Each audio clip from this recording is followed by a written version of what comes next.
Yo tout le monde, aujourd'hui c'est les vacances, et qui dit vacances, dit vidéo bricolage, tranquille dans l'atelier. Bon, bah il fait beau, on va faire ça dehors. Ouais, en fait on a un problème d'infiltration d'eau.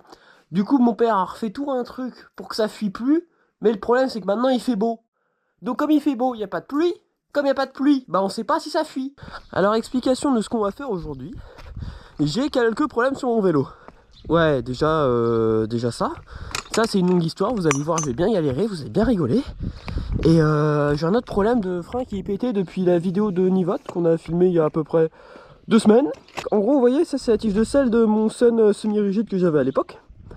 Que j'ai mis là-dedans pour enlever ma tige de selle télescopique parce que j'avais tout pété et du coup, flemme. Longue histoire. Et le problème, c'est que tu vois, mon copain, c'est qu'il y a du jeu. Donc, si tu serres cette vis-là, bah ça sert pas. Donc j'avais fabriqué un petit tuyau en 3D qui vient se mettre pile poil dans le contour pour comme ça bouge pas. Alors quand la selle était tout en bas c'était génial, sauf que hier on a eu un petit problème, donc on s'est dit bah on va remonter la selle. Donc j'ai bien mis mon morceau de plastique et tout, je l'ai serré, sauf que la selle a descendu, le morceau de plastique il a descendu avec, et maintenant le morceau de plastique il est à peu près là.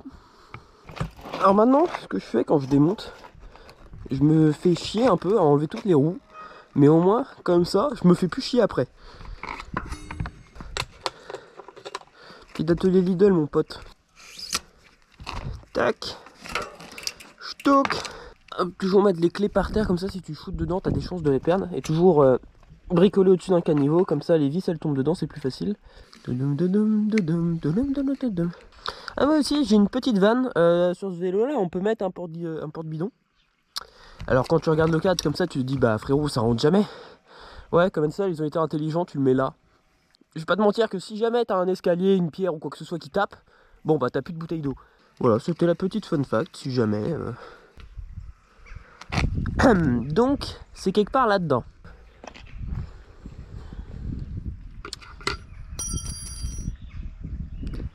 Ah ouais. Des fois je suis un peu con hein. Comment je vais encore me sortir de cette merde? Ah c'est bon, il est pas tout en fond, il est là. Bah vous jamais vous le verrez, moi je le vois, il est là. Donc je me dis qu'avec un petit peu de chance, si j'arrive à taper bien là. Rectification, avec beaucoup de chance. Parce que le problème c'est qu'il faut encore qu'après, il descende jusqu'à tout en bas. Je vais prendre un tournevis un peu plus long. Bon, j'ai trouvé mon tournevis un peu plus long. Est-ce que déjà il rentre dedans? Oui, il rentre dedans. Ah bah tiens. Oh, j'aurais pensé que j'aurais tellement plus galéré que ça. Oh là là, c'est magnifique. Bah maintenant, faut que je fasse une purge. Ok, c'est bon, ça tourne pas trop. C'est bien aussi de pouvoir bloquer la direction. Ah, t'inquiète mon pote, je trouve une idée pour bloquer la direction. Pourquoi est-ce que je sens un jugement là? Y'a pas à juger, regardez, genre j'ai ma ceinture qui tient hyper bien, j'ai le tendeur qui tient hyper bien, au moins le guidon il tourne pas.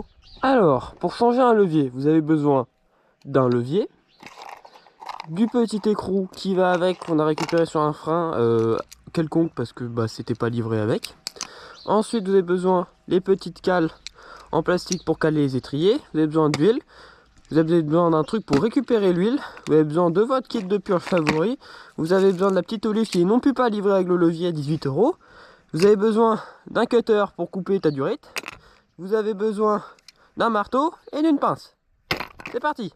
Donc pour commencer tu te munis de ta meilleure clé Torx parce que Magura ils font jamais comme les autres, ils te mettent des clés Torx sur leur truc. Quelque part c'est pas plus mal. Donc tout d'abord tu dégages ton levier. Alors moi pour commencer j'aurais d'abord viré celui-là.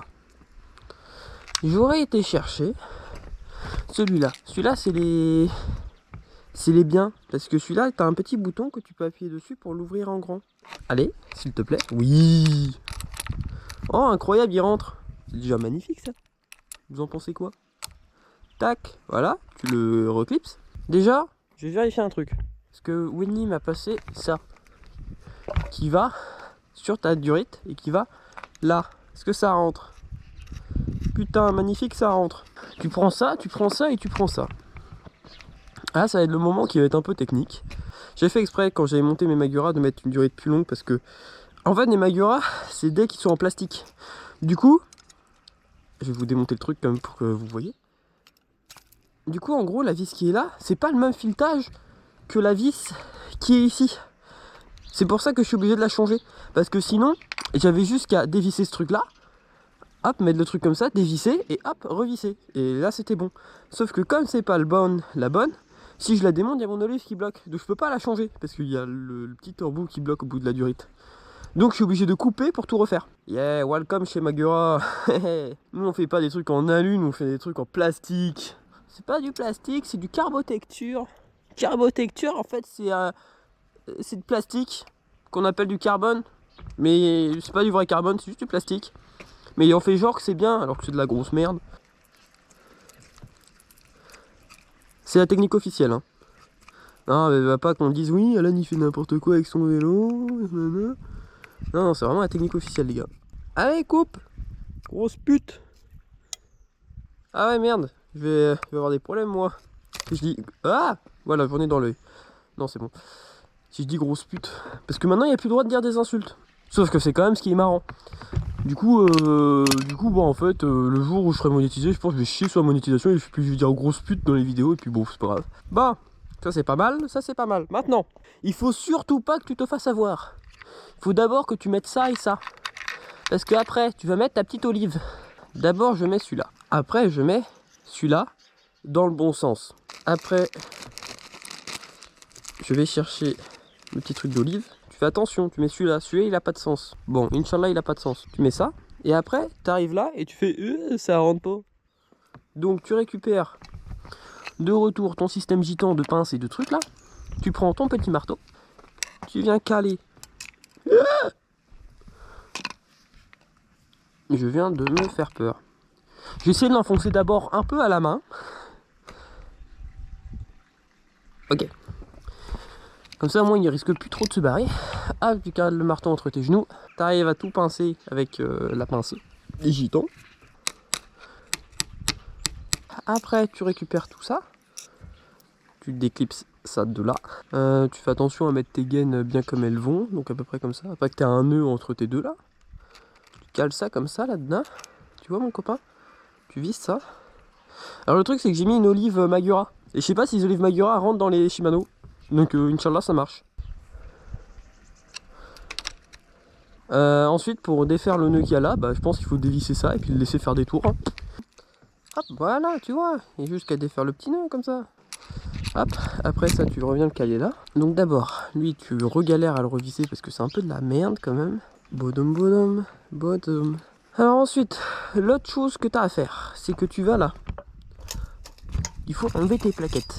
Comme moi j'ai les meilleurs étriers du monde, t'as juste qu'à faire ça pour écarter un peu les pistons. Allez ma cocotte, vas-y, allez hop, voilà. Tac, parce qu'en gros, les pistons ils sont métalliques. Enfin ils sont métalliques, ils sont aimantés. Des fois je me demande comment ça se fait pour que ça freine encore en fait. Alors genre... Après tu récupères de retour tes deux copains. J'ai deux copains, la cigarette et le petit joint. La cigarette parce que c'est chouette, et le petit joint parce que c'est bien. J'ai deux amis, la tequila et le whisky. La tequila quand t'es pas là, et le whisky quand t'es parti. Une fois que t'as fait ça, et bah normalement, c'est bon. Faut que ce truc là il soit à peu près à niveau. Voilà. Ensuite, t'as ça. Ça, normalement, c'est le bon bigogneau. Alors là, en plus, ma tête, là, elle est à moitié baisée, je crois. Alors là, je suis un peu con parce que comme j'ai ouvert en haut, ça va fuir. Parce que le but, c'est de faire remonter les bulles d'air. Parce que maintenant, il a aspiré plein d'air en haut. Tu prends ça, tu aspires. Normalement, il faut mettre des gants aussi, hein. Normalement. Alors, c'est important de mettre la pipette en haut pour que les bulles d'air restent en haut.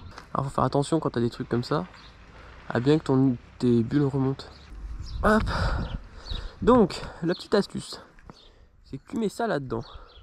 Oui, c'est censé faire bouchon. Jamais ça fait bouchon, mais t'inquiète.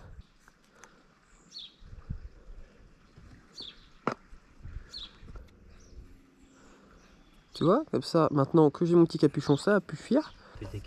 Mais t'as vu le truc que je t'ai envoyé sur Insta où les gars ils se pètent la gueule, ils se rentrent dedans et ils ont rien? Ouais. En vrai, c'est incroyable. C'est incroyable, hein. Ouais, mais il a du mal à comprendre ça, Yannick. Ah bah moi aussi, hein. On est deux. Tac. Tac, ça, on est pas mal. Bon bah je crois qu'on commence à arriver sur une fin de vidéo. Il n'y a plus qu'à remonter les roues, régler tout. Et puis c'est bon, c'est reparti, comme neuf. Hop. Allez, s'il te plaît. Rentre là-dedans. Fais exprès de façon que tu ne puisses pas le coller. Donc tu reprends ton truc de merde qui t'a déjà fait chier une fois. Tu le remets dedans. Moi, je paume celui-là. Si je le paume, Après tu revisses ton truc. Alors c'est pas la bonne vis qu'il y a dedans parce que bon évidemment je l'ai cassé. Sans doute une vis de meuble Castorama ou Brico Dépôt. 4 à 6 Nm. Ouais bon t'inquiète. Je vais le passer là, de ce Ouais côté. tu l'enlèves. De ce côté. Ouais. Ou de ce côté là même non? Non, parce que vu c'est là qu'il est pété. Ah.